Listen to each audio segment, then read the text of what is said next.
De Cristo, meu irmão, tudo bem? Espero que essa transmissão esteja alcançando a tua vida e você esteja bem, em nome do Senhor Jesus. Queridos, nós vamos ter mais um momento de meditação de uma palavra que nós temos como já hábito, né? Toda semana, uma palavra de célula, nós aqui chamamos de GA, Grupo Ágape, onde as pessoas se reuniam, né? Hoje, infelizmente, com a impossibilidade em função desse distanciamento social, mas eu creio que logo, logo nós vamos estar juntos, unidos, e essa é uma ferramenta que encontramos para poder abençoar a tua vida, para poder edificar a tua vida. Então nós vamos estar meditando nessa semana sobre um título que fala a ação de Deus, o agir de Deus.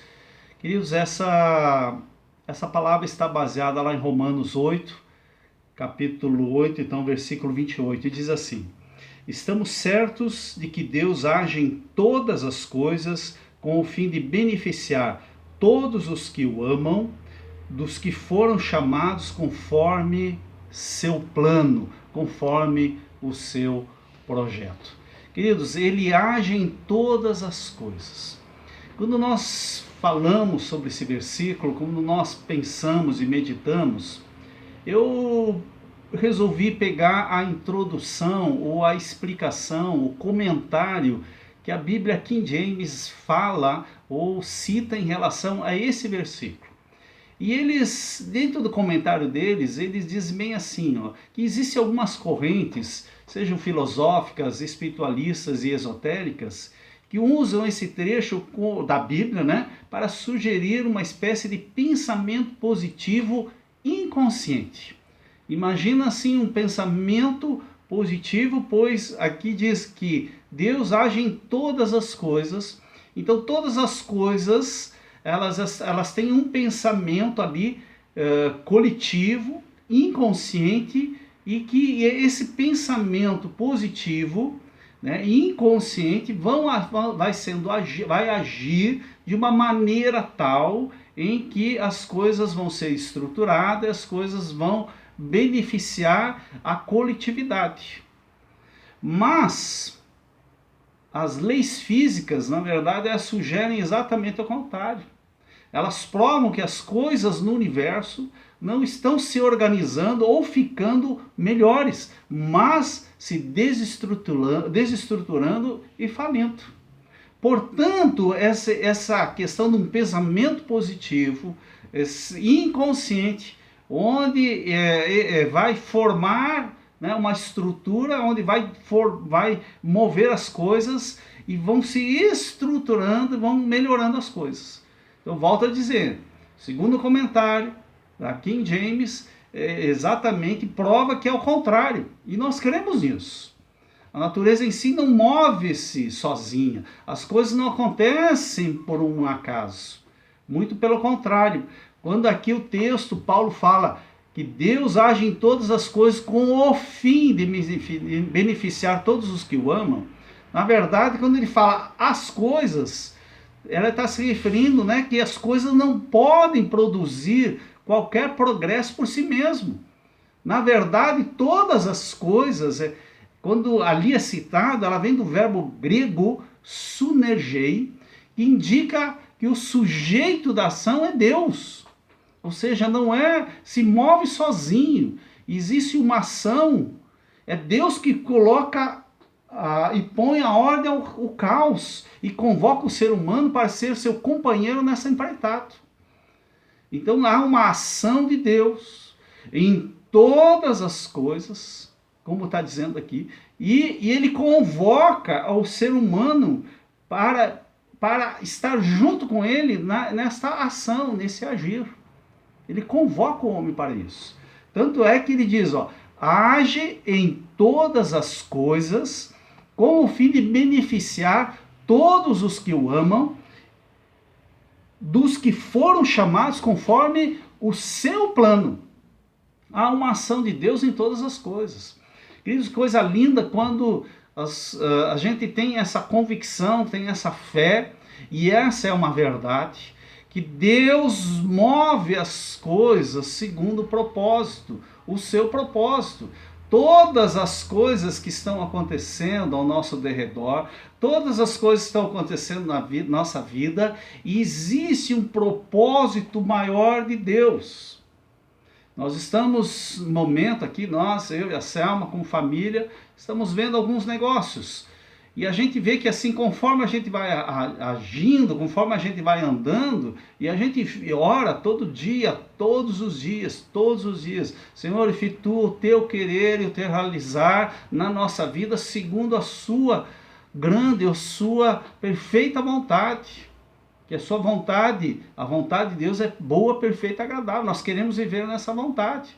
Então Deus vai agindo na nossa vida, vai abrindo portas, fechando portas, vai nos levando para certas situações para fim de nos beneficiar ou cumprir um propósito de Deus, que é muito maior do que apenas um benefício na nossa vida. Queridos, às vezes a gente tem uma visão muito micro, muito pequena. Deus tem uma visão macro, nós temos a visão micro. Nós olhamos o agora, o momento, a circunstância. Deus vê um todo. Ele não só vê passado, como nós já sabemos também. Ele vê o presente, que nós vemos em partes, mas ele vê o futuro. Ele enxerga muito além do que nós. Que coisa gostosa, que coisa que acalma a nossa alma, né? Acalma os nossos pensamentos, acalma a nossa vida, trazendo paz, sabendo que Deus está no controle. E é essa ação de Deus, é esse mover de Deus, é Ele que põe a ordem ao caos, é Ele que estava no início, lá em Gênesis, quando a terra era sem forma e vazia. E diz que o Espírito de Deus pairava sobre isso. E ali começa a colocar, haja luz, haja separação de águas, haja estrelas. Então todas as coisas foram colocadas em ordem e Deus continua colocando as coisas em ordem, segundo o propósito dele, para beneficiar aqueles que o amam. É o que Paulo está dizendo. Mas eu gostaria de citar 2 exemplos bíblicos, um no Antigo Testamento, um no Novo Testamento, onde nós percebemos a ação de Deus, o mover de Deus para cumprir um propósito maior. Primeiro ponto, está lá no livro de Esther. Muitos já leram, você deve conhecer esse livro de Esther. Diz lá que ele coloca a pessoa no lugar certo com um propósito. Você vai ler a história de Esther, você vai se deparar com um personagem que chama Mardoqueu. Quem era Mardoqueu? Mardoqueu era pai de criação de Esther. Esther foi uma das escolhidas por rei Xerxes para fazer parte do seu reino. Ela entrou na vida do rei Xerxes como rainha. E diz que, lá no capítulo 2, versículo 21, diz que o Mardoqueu estava sentado junto à porta do palácio real. E ali sentado, estava sentado ali junto à porta do palácio. Diz que houve um trama de 2 oficiais de tirar a vida do próprio rei. Lugar certo, com um propósito bem definido. Após perceber isso, você vai ver que ele fala com a rainha Esther.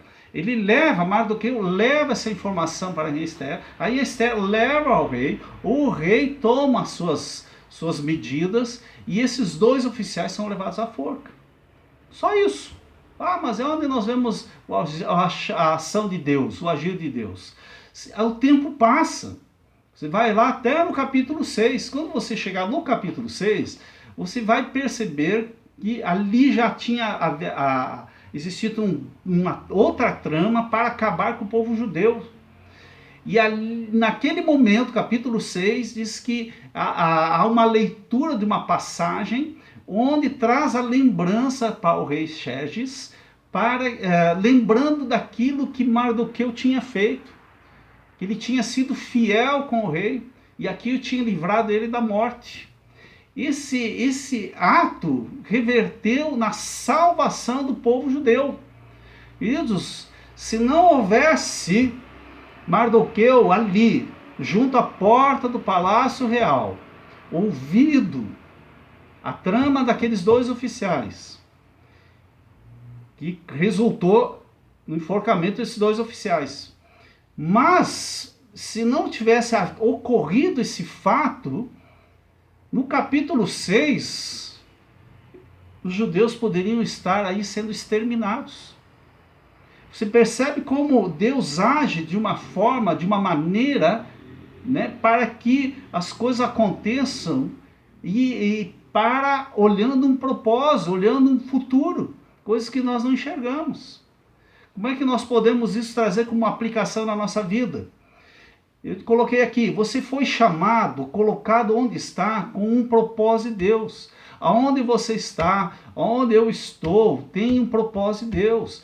Você talvez esteja ouvindo coisas, talvez você esteja vivenciando coisas. Queridos, a propósito de Deus. Talvez esteja Deus abrindo portas, talvez esteja fechando portas, propósito de Deus. Então há uma ação de Deus, Deus está agindo. Às vezes Deus te leva para um caminho, né, que você não imagina. Daqui um pouco fura um pneu quando você está andando com o seu carro, fura um pneu, naquela furar o pneu. Tem o pastor Silas Malafaia, fala sobre um testemunho desse. O pneu furou e aquele pneu furado levou ele a um borracheiro, que o borracheiro entrou dentro do seu carro e no fim o borracheiro se converteu. Então você foi chamado e você está colocado, você está onde está com o propósito de Deus. Você talvez não entenda hoje, talvez vai entender mais à frente. É que nem aconteceu com Mardoqueu e a rainha Esther, povo judeu. Aquele acontecimento se parece isolado, mas você vai ver que lá à frente esse acontecimento traz a lembrança do rei e que traz a salvação de todo o povo judeu. Que coisa linda isso. Outra coisa, mesmo que você não compreenda hoje, pode ter certeza que há uma ação de Deus para o teu próprio benefício. Aqui eu vou citar Isaías 55, versículo 8 e 9. Diz assim: afinal, os meus pensamentos não são os vossos pensamentos, e os vossos caminhos não são os meus caminhos, afirma Yahvé, o Senhor. Assim como os céus são mais altos do que a terra, também os meus caminhos são mais altos que os vossos caminhos, e os meus pensamentos mais altos que os vossos pensamentos.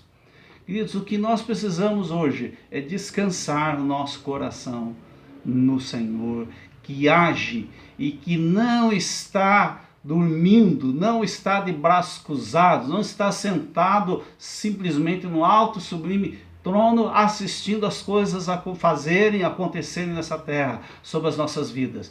Ele é um Deus que age, Ele é um Deus que está no controle, é Ele que move as peças, é Ele que faz as coisas acontecer.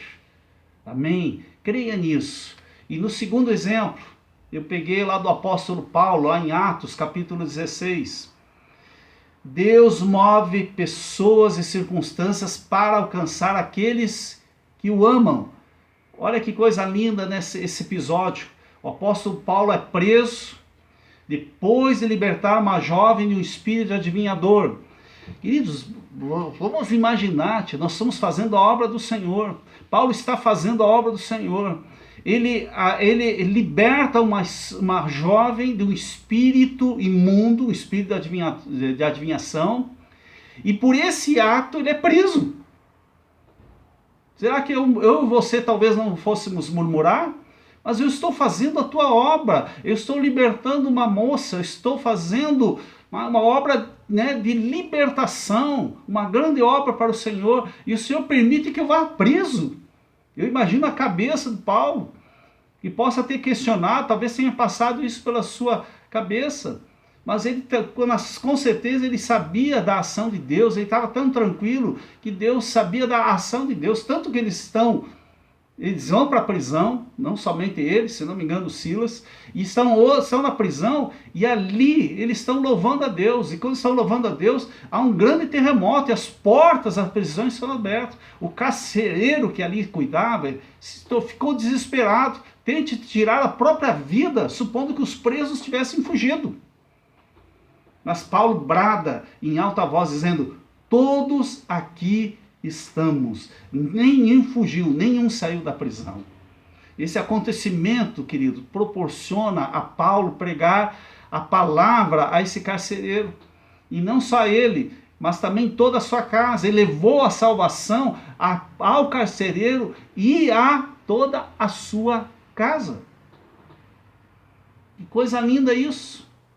E depois ele é liberto, você vai ver assim que ele é solto, né? Tanto ele como seus companheiros. Então Paulo é totalmente liberto. Por outra maneira, há uma outra ação de Deus trazendo a libertação, porque ele é solto logo em seguida no outro dia.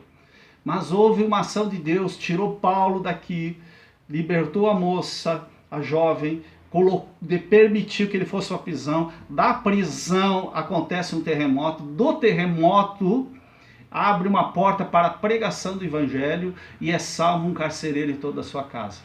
Tem a ação de Deus nisso ou não? Tem um agir de Deus nesse ato, nesses acontecimentos? Será que Deus não está no controle de tudo isso? Aplicação. Queridos, nós precisamos, no tempo de hoje, discernir o tempo e o modo como Deus age. Isso que nós precisamos, discernir, entender isso tudo. Lá em Eclesiastes capítulo 8, versículo 5, a parte B do versículo diz bem assim: o coração sábio compreenderá a melhor hora e a maneira certa de agir. A melhor hora e a maneira certa. Que o Espírito Santo nos dê e dê a você, sobre a minha vida, esse discernimento, esse entendimento de saber, de compreender o tempo certo, o modo certo e a maneira de fazermos as coisas. E compreender esse agir de Deus, essa ação de Deus, esse controle de Deus. Deus continua no controle. E todas as coisas, conforme diz o versículo, né? Vamos ler de novo. Estamos certos que Deus age em todas as coisas com o fim de beneficiar todos os que o amam, dos que foram chamados conforme o seu plano. Queridos, eu quero fechar com um versículo que está lá no Salmo 37, versículo 5. E diz assim: entrega o teu caminho ao Senhor, confia nele e o mais ele fará.